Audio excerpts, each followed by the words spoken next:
In today's video, I'm going to talk about the rest and our organs, not internal.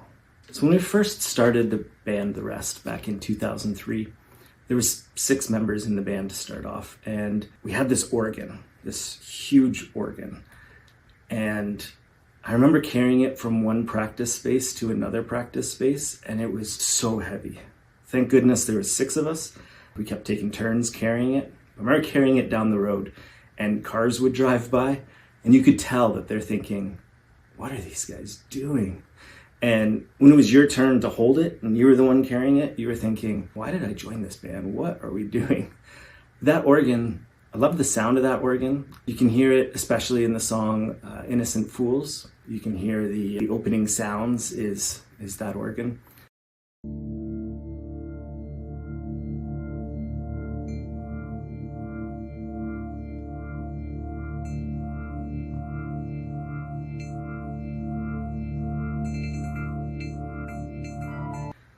And we would lug it around to shows, and when you put that up on stage, but they would see our organ on stage, and they're like, I'm gonna stick around and I'm gonna see what these guys sound like. Even just check them out for a song. And it was kind of a way to grab interest without saying anything. You could grab people's interests to at least give you a listen. And so that organ, I feel, was like another member of the band in a way, as cheesy as that sounds, but it was a very important piece to the band.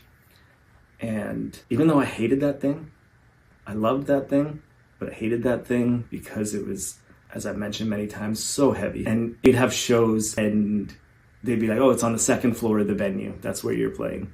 So you got to carry that organ up a staircase, and I do not miss that. So anyway, came a point during our tenure as a band that we decided it was time to set that organ on fire. So we took it into a field and we set it on fire, and it was the best of times. That's it. It was amazing to set it on fire. But it was kind of like a Ouija board or something, because then all of a sudden we had a second organ, and we're like, oh, I guess you can't kill this organ. When our band broke up, we had one last concert. We called it the last anniversary. And we were playing Innocent Fools near the end of the set, which was the last time that organ would be played. The last time The Rest would play a song live that needed an organ.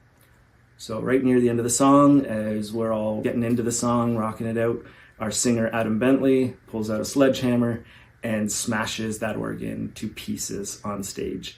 And I wish I had footage of that moment. I remember actually I got cut from something and there's blood on my guitar, which is like real rock and roll, I guess. But Adam really let loose on that organ, and it was a nice way to say goodbye to that era. And so after killing the organ twice, it has officially died. We did not get a 3rd organ. And that is the story of The Rest and their organs. Thanks. Hope to see you in the next video.